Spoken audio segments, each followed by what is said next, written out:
Tonight on the MTN News, dumped and left to die. We're in a crisis because people don't spay and neuter. A disturbing find highlights a crisis of unwanted animals in one Montana county.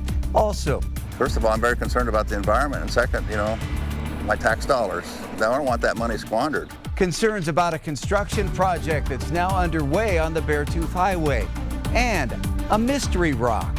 It's just weird. Yeah. Everything about this rock is weird. So I'm hoping I get some answers to it one of these days. Is a Montana rockhound's find from out of this world? The MTN News starts right now. From Montana's news leader, this is the MTN 530 News. Good evening and thanks for joining us on your Friday. I'm Russ Riesinger. Dumped and left to die. We begin tonight with a disturbing case of animal abuse. 9 dogs dumped on the side of the road north of Hardin. 4 of those animals had been hit and killed. Our Matt Carmack talked to one rescue group who says it's an all too common problem. It was here on Highway 47, just about 5 miles north of Hardin, where 9 dogs were found. Luckily, 5 were able to be rescued, but unfortunately 4 were victims of this busy highway. It's a sight no one wants to see. That's an epidemic for sure. Dogs left for dead on the side of the road. They were pretty terrified and fractious when they came in yesterday. The surviving dogs with muddy paws and matted hair were saved by Freckles and Tomcat Rescue. I mean, we suspect that it was a breeder because they're all, 1 to 2 years old, and, who has 9 poodles? It's not a new problem. Just 2 months ago, MTN reported a similar story with 10 puppies, likely left by a backyard breeder. Perhaps that's why the dogs are getting dumped now, because every rescue is so full. Every shelter is so full. Just look at these dogs, folks, and see if you recognize them in somebody else's backyard and turn them in. These people need to be prosecuted. The 5 dogs are now happy and safe at the Animal Care Center in Hardin. On Thursday, the dogs received their vaccinations and are ready for their haircuts. You sweetie pie. They seem awfully friendly. There's a couple that are a little standoffish, but for the most part, they seem awfully friendly. But it'll be a while before these dogs go to their permanent home. These dogs were so traumatized that, we have to be even more careful with them and letting them decompress. As the memories of their lost siblings lay motionless just a few miles down the road. It's terrible. In Hardin, Matt Carmack, MTN News. A former Montana Department of Transportation worker is raising concerns about a construction project on the Beartooth Highway. She says there should have been more transparency and public input before construction started. Our David J. is looking into it.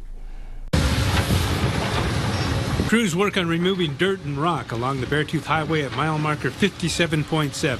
Last year, we moved the road away from the embankment, and now we have to go back in and soften the slope so that future flooding events won't take out the road. Softening the slope and decreasing the decline will allow equipment to get down safely to Rock Creek to put riprap on the banks.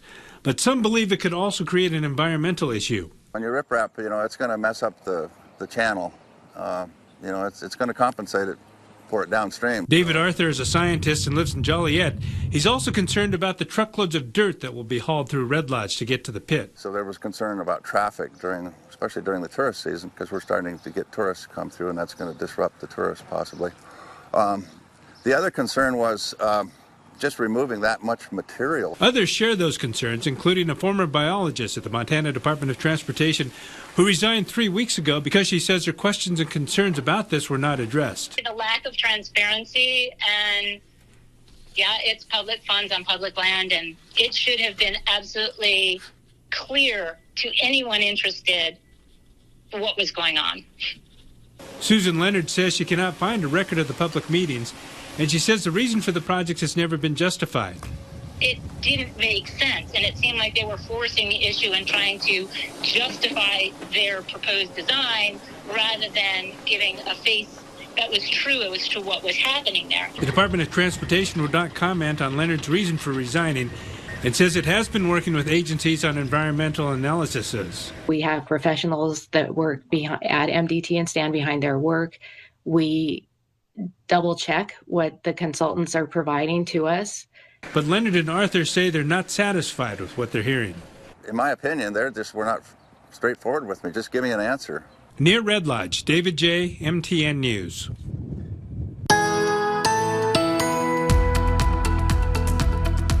We're going to have some more snow in Beartooth land before you can believe it happened possible. We already have some more clouds pushing over our region as expected. Lots of clouds for the southeastern quarter of the state as well as most of Wyoming, but not much precipitation. A couple of showers tried to fall, but you'll notice it's pretty much all just clouds, and that kept our temperatures a little bit cooler than average this afternoon. This morning, it was a very seasonable start. We had a low of 37 degrees, had a high that only reached 53. No precipitation yet. Now, there is a slight chance for showers Saturday, but it's going to be one of our drier days going forward. Much better chances for rain, more mountain snow, even some more powerful thunderstorms, and the potential for some localized flooding. Your 7-day forecast coming up in a few minutes.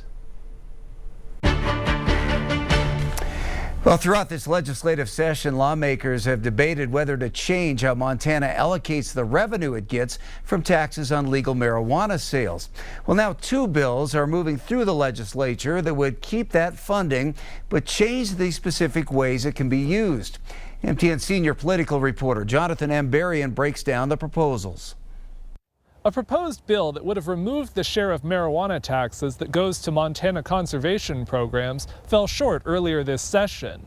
Conservation groups pushed back against that proposal. They're more excited about 2 bills still alive that would keep that money but create a new model for distributing it. Both bills have some pretty exciting policy innovation that'll make a difference on the ground for wildlife, our fisheries, ranchers, and people who like to hunt fish. All those in favor vote aye, those opposed vote no. On Friday, the Senate passed House Bill 932 on a final vote, and the House gave final approval to Senate Bill 537. They'll now move over to the opposite chamber for consideration. Both bills would keep existing funding streams for state parks, trails, and non-game wildlife, and both would create a habitat legacy account that would continue to put money toward improving wildlife habitat, but would expand possible uses for that money, including setting some aside to support wildlife crossings over highways. This is policy innovation driven by science. It expands the scope and purpose of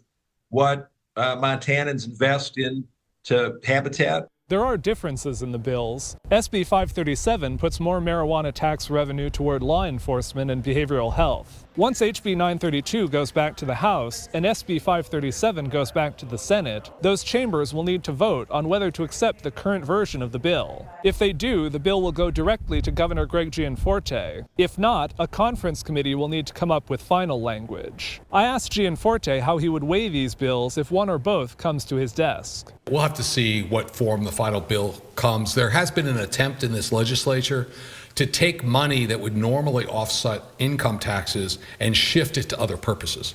And I am generally opposed to those efforts because Montana still has the highest income tax rate in the region. In its current form, SB 537 includes coordination language that would void HB 932 if both became law. The legislature will return on Monday with 8 working days left in the 2025 session. In Helena, Jonathan M. Berrien, MTN News. Today, Governor Greg Gianforte paid tribute to 60 organ donors who gave the gift of life. They helped save 164 lives. The ceremony is held for the donors' surviving families. Montana has been recognized as having one of the highest rates of registered organ donors in the country. And that's so important because one donor can save up to 8 lives and help heal many more through tissue and cornea donation. It's also important for the donor families because it's often tragedy that leads to donation, so they can find some solace in their tragedy and their grief, knowing that their loved one lives on in others, that legacy is still there. As of the 1st of April, there are nearly 180 Montanans waiting for a life-saving organ transplant. A big timber man is hoping for some help solving a mystery. He's still trying to figure out what he found while hunting for rocks on the banks of the Yellowstone River 8 years ago. Something he thinks came from out of this world. So I went to check it out. I'm wanting to put the mystery to bed. After 8 years, it's been long enough. This is the mystery that Dylan Perry is talking about. This 9.5-pound hunk of something.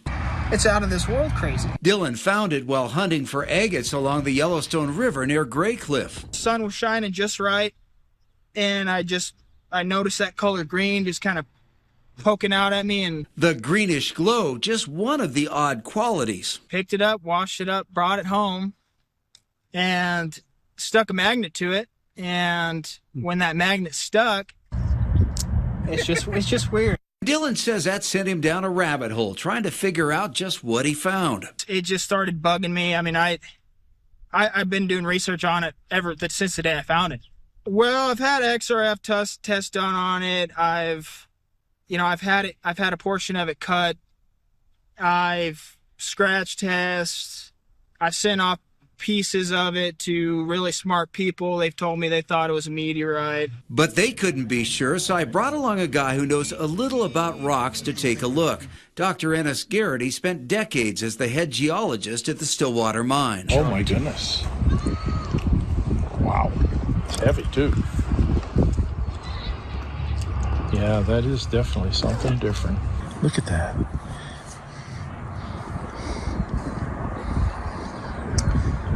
You ever seen anything like it? Nope. Really? Nope. Now that I'm looking at it. Oh, if I had to guess, I don't know. I don't know. It's just nothing that I have seen, but it's definitely a rock. Needs to be tested. That's the final step. Yeah. It's a mystery to you too then, huh? Oh yeah. But it's definitely different. So for now, the mystery remains. It's just weird. Yeah. Everything about this rock is weird. So I'm hoping I get some answers to it one of these days. Yeah. 8 years is long enough of a wait.